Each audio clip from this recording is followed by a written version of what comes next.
రైతు సోదరులకి స్వాగతం. చాలామంది రైతులు కామెంట్లు చేస్తున్నారు. ప్రాజెక్ట్స్ గురించి పూర్తి డీటెయిల్స్ ఇవ్వాలని చాలామంది రైతులు కామెంట్ చేస్తున్నారు. ఈరోజు మనం ఈ వీడియోలో హంద్రీనీవా ప్రాజెక్టు విశేషాలు మనం తెలుసుకుందాం.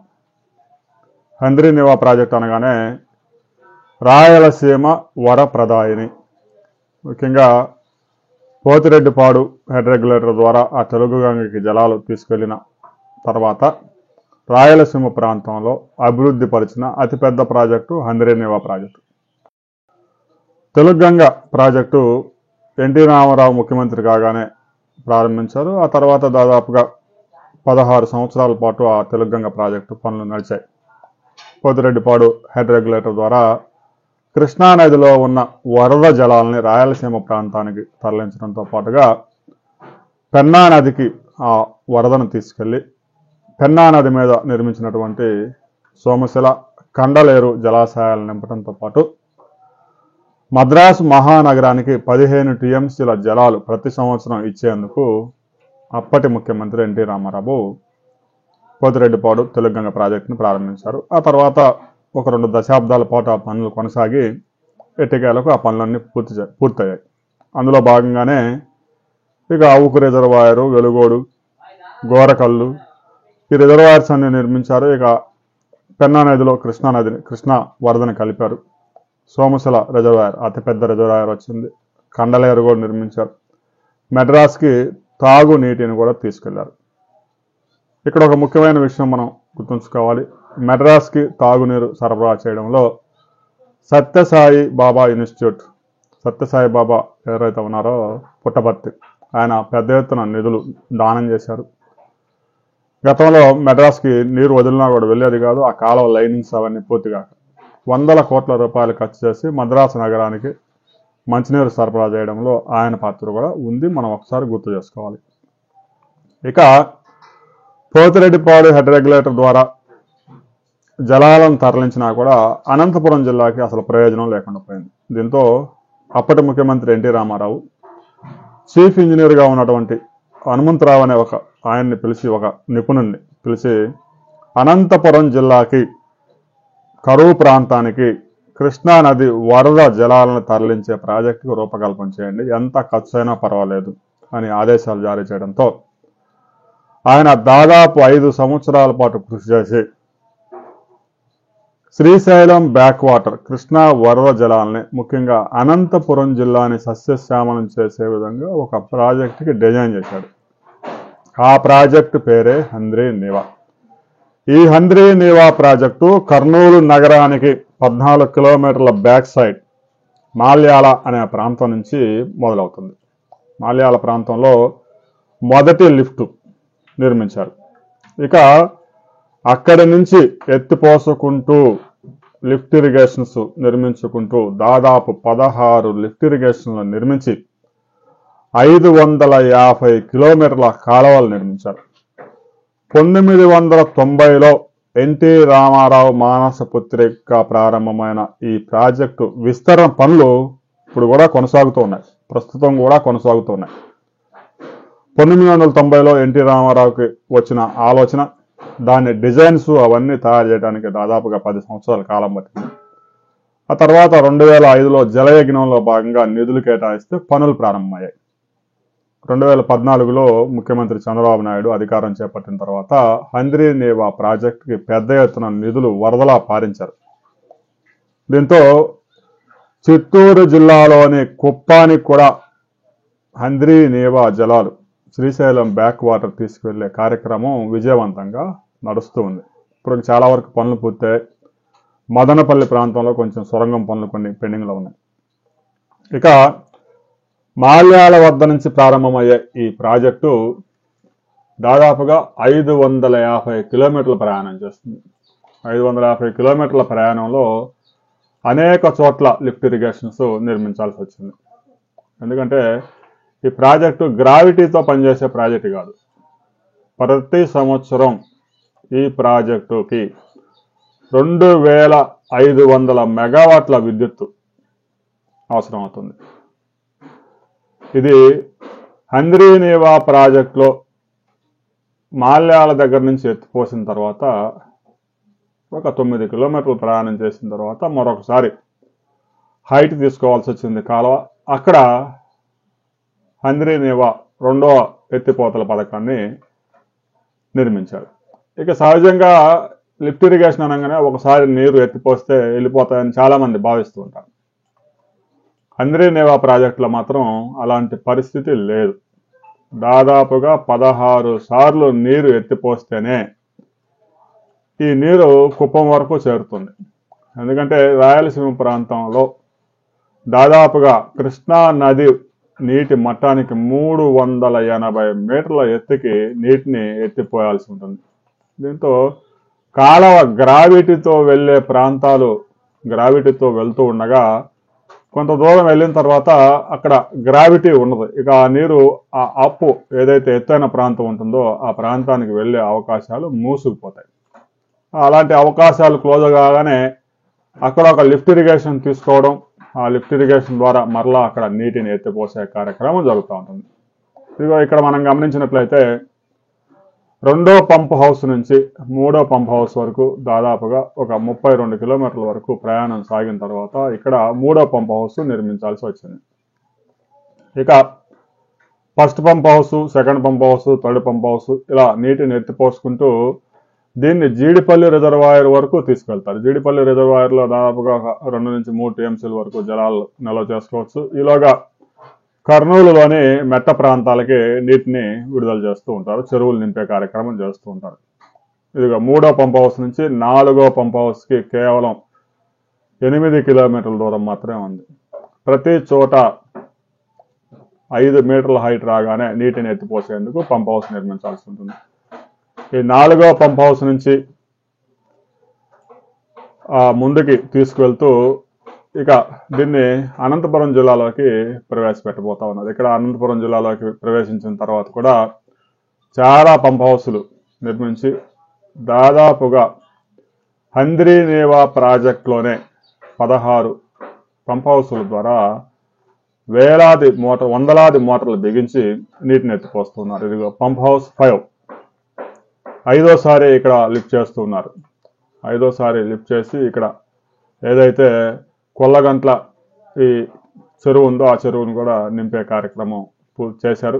ఆ చెరువు కూడా పెద్ద ఎత్తున నీరు వస్తూ ఉంది. ఆ చెరువు కింద కూడా మంచిగా 3 పంటలు పండిస్తూ ఉన్నారు రైతులు. ఇక ఈ కాలువ పనులు దాదాపుగా 2 దశాబ్దాలుగా కొనసాగుతూనే ఉన్నాయి. 2 దశాబ్దాలుగా చాలా కీలకమైన ప్రాజెక్టు, చాలా సంక్లిష్టమైన ప్రాజెక్టు కూడా. చూడటానికి హంద్రీనేవా అనగానే చాలామంది లిఫ్ట్ ఇరిగేషన్ అనుకుంటారు. కానీ ఈ లిఫ్ట్ ఇరిగేషన్ చాలా భిన్నమైంది. ప్రపంచంలోనే అతి పెద్ద లిఫ్ట్ ఇరిగేషన్ అని కూడా చెప్పొచ్చు. కాళేశ్వరం లిఫ్ట్ ఇరిగేషన్ ఉన్నా కూడా ఇంత పెద్ద ఎత్తున కెనాల్స్ తవ్వింది లేదు, ఇన్ని లిఫ్టులు నిర్మించింది లేదు. ఇక్కడ పంప్ హౌస్ 6లోకి వచ్చాం మనం. ఈ 6 పంప్ హౌస్ నుంచి ఇక ముందుకు కొనసాగుతూ ఉంటే ఇక ఇలా అనంతపురం జిల్లాలోకి వెళ్ళిపోతుంది. ఇదిగో మనం ఇక్కడ గమనించవచ్చు. ఇక్కడ నునుసుర్ల అనే గ్రామంలో పంచాయతీ పరిధిలో పంప్ హౌస్, మరో పంప్ హౌస్ నిర్మించారు. దాదాపుగా ఇది 7వ పంప్ హౌస్. పంప్ హౌస్ నిర్మించిన ప్రతి చోట దానికి అవసరమైన విద్యుత్ కేంద్రం 132 kV సబ్స్టేషన్ కూడా నిర్మించాల్సి ఉంటుంది. ఇదిగో ఇక్కడ మనం పరిశీలించినట్లయితే 1, 2, 3, 4, 5, 6, 7, 8, 9, 10, 11, 12 ఈ 12 పంపులు, భారీ పంపులు. ఒక్కొక్క పంపు 250 క్యూసెక్కులు నీటిని ఎత్తిపోసే కెపాసిటీ ఉన్న పంపులు. 12 పంపులు పెట్టారు. 12 పంపులు ఉంటే ఎప్పుడు ఒక 10 పంపులు మాత్రమే రన్ చేస్తూ ఉంటారు. 2 పంపులు ఐడిల్గా ఉంచుతారు, రెస్టింగ్లో ఉంచుతారు. తర్వాత ఆ 2 పంపులు ఆన్ చేసినప్పుడు మరో 2 పంపులు ఆఫ్లో ఉంచుతారు. ఆ విధంగా రన్నింగ్ మాత్రం 10 పంపులే ఉంటాయి. అక్కడ 12 పంపులు బిగించారు. ఇదిగో మనం పరిశీలించినట్లయితే ఇక నల్ల చెలిమలు దాటుకొని ఈ విధంగా పత్తికొండ మీదుగా ఈ పత్తికొండ ఈ రహదారి పత్తికొండ సమీపం నుంచి ఇక అనంతపురం జిల్లాలోకి ఏదైతే ఈ హంద్రీనేవా ప్రాజెక్టు జలాలు ప్రవేశించాయి. కర్నూలు జిల్లాలో కూడా దాదాపుగా ఒక 60,000 ఎకరాలకి సాగునీరు అందిస్తూ ఉన్నారు. ఇక పత్తికొండ పత్తికొండ పక్క నుంచే ఈ అందరినేవా కెనాల్ వెళ్తుంది. పత్తికొండకి తాగునీటి ఇబ్బందులు లేకుండా అందరినేవా జలాలు అందిస్తున్నారు. ఇక ఇదిగో ఇది హోసూరు, ఆ సమీపంలో నుంచి ఈ విధంగా ప్రాజెక్టు ముందుకు వెళ్తూ ఉంది. జీడిపల్లి రిజర్వాయర్ చేరిన తర్వాత జీడిపల్లి రిజర్వాయర్లో పెద్ద ఎత్తున నీటిని నిల్వ చేస్తారు. ఇక్కడ ఉన్న ప్రాజెక్టుల్లో అందరినేవా ప్రాజెక్టుల్లో జీడిపల్లి రిజర్వాయరే అతిపెద్ద రిజర్వాయర్ అని మనం చెప్పచ్చు.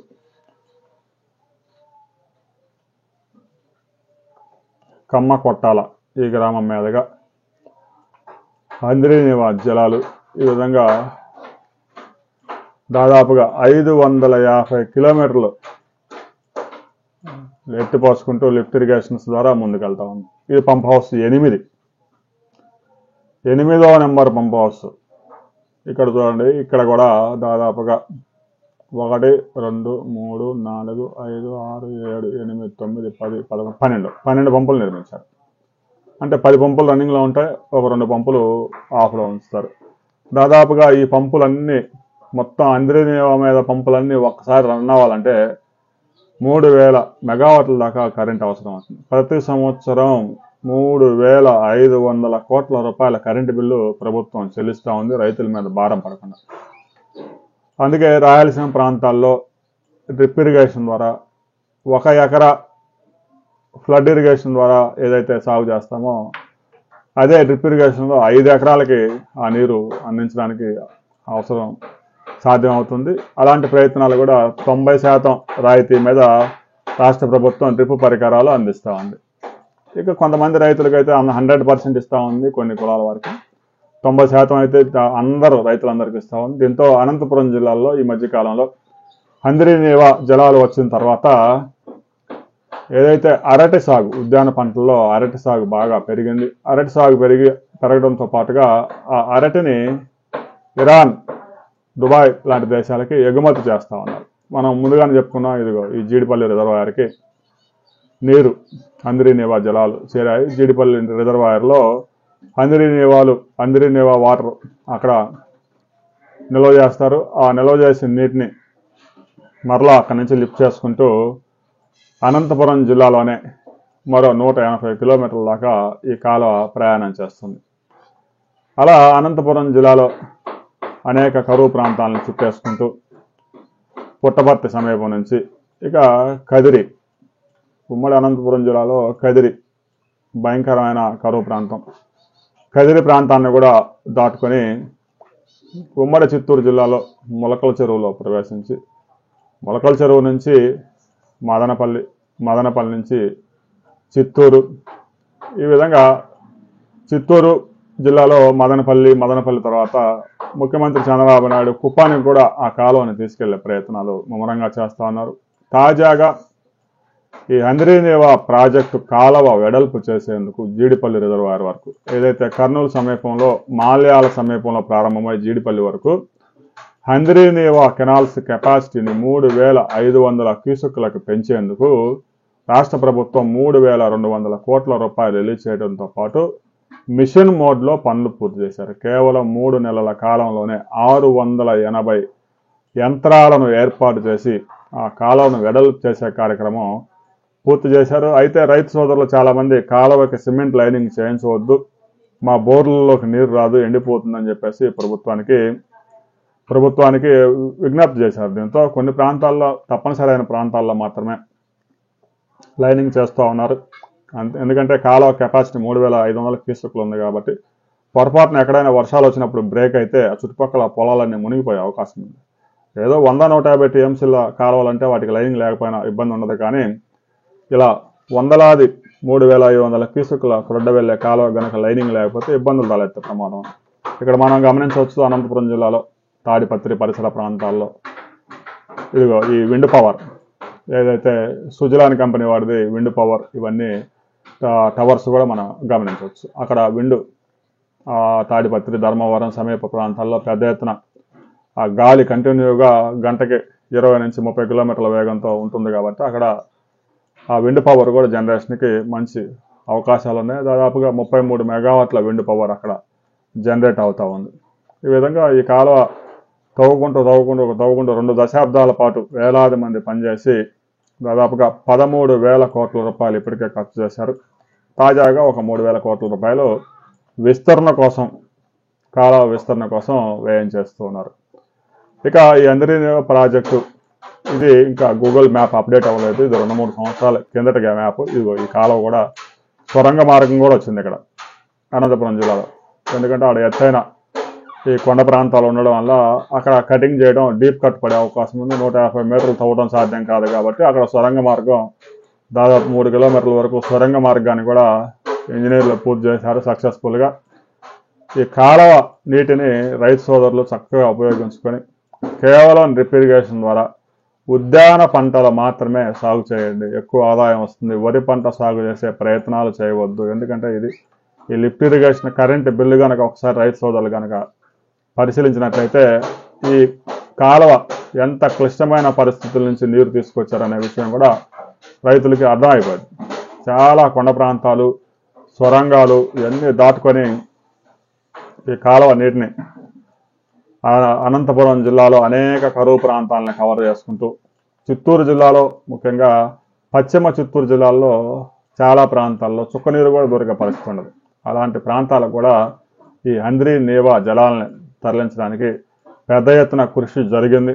ఎన్టీ రామారావు కాలంలో ప్రారంభమైన కృషి వైఎస్ రాజశేఖర రెడ్డి సమయంలో కొన్ని నిధులు కేటాయించారు. ముఖ్యమంత్రి చంద్రబాబు నాయుడు వచ్చిన తర్వాత పోలవరం ప్రాజెక్టు, అంద్రీనీవా ప్రాజెక్టు గురించి ప్రతిరోజు చర్చించేవాళ్ళు.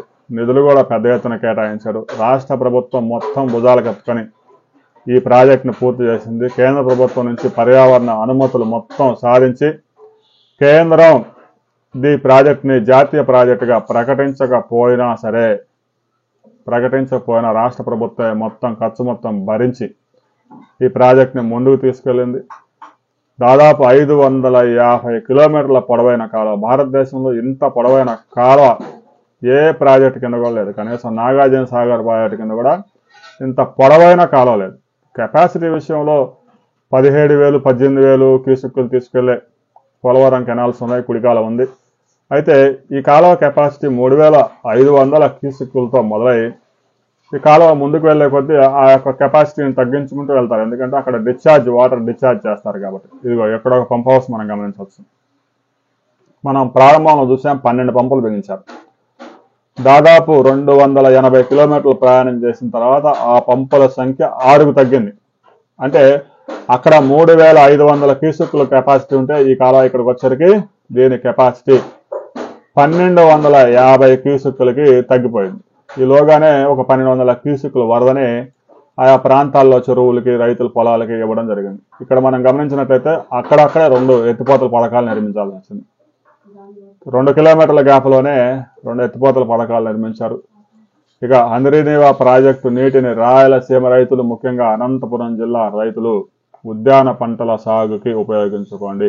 ఇదిగో ఎత్తిపోతల పథకం, 7వ ఎత్తిపోతల పథకం, 14వ ఎత్తిపోతల పథకం. ఇది అక్కడే 3 కిలోమీటర్ల పరిధిలోనే 3 ఎత్తిపోతల పథకాలు నిర్మించాల్సి వస్తుంది. ఎందుకంటే చాలా క్లిష్టమైన ప్రాంతాల నుంచి ఈ నీటిని తరలించాల్సి రావడం ప్రధాన సమస్యగా ఉంది. ఇదిగో ఇక్కడ మనం గమనించినట్లయితే ఇక్కడ ఒక చెరువు కూడా పెద్ద చెరువు ఉంది. దీన్ని కూడా నింపారు పూర్తిగా అంద్రీనీవా ప్రాజెక్టులో జలాలతోనే. ఈ జలాలను ఇక్కడ నుంచి చిన్నగా రాయలసీమలోని కరువు ప్రాంతాలు దాటుకుంటూ ఇదిగో ఇక్కడ కదిరి ప్రాంతంలో అతిపెద్ద సోలార్ ప్రాజెక్టు, దాదాపు 3,000 మెగావాట్ల సోలార్ ప్రాజెక్టు సిద్ధమవుతూ ఉంది. ఇంకా పూర్తయింది కాదు, ఇంకా పూర్తయింది. మనం తర్వాత మరొక వీడియోలో కూడా తెలుసుకుందాం. ఈ విధంగా అంద్రీనీవా జలాలని అనంతపురం జిల్లా దాటుకొని, కదిరి ప్రాంతం దాటుకొని, చిత్తూరు జిల్లాలో ములకల్ చెరువు మీదుగా మదనపల్లి దాటుకొని కుప్పం వరకు ఈ నీటిని తీసుకువెళ్ళడం అనేది ఒక చారిత్రాత్మక ఘట్టం అనే చెప్పుకోవచ్చు. ఈ పనులు మరికొంతకాలం కొనసాగే అవకాశం ఉంది. ఈ ప్రాజెక్ట్ని కుప్పం ప్రజలకి సాగునీరు అందించే విధంగా డిజైన్ చేశారు. రాబోయే రోజుల్లో కుప్పం ప్రజలు కూడా అంద్రీనీవా ఫలాలు పొందే అవకాశం ఉంది.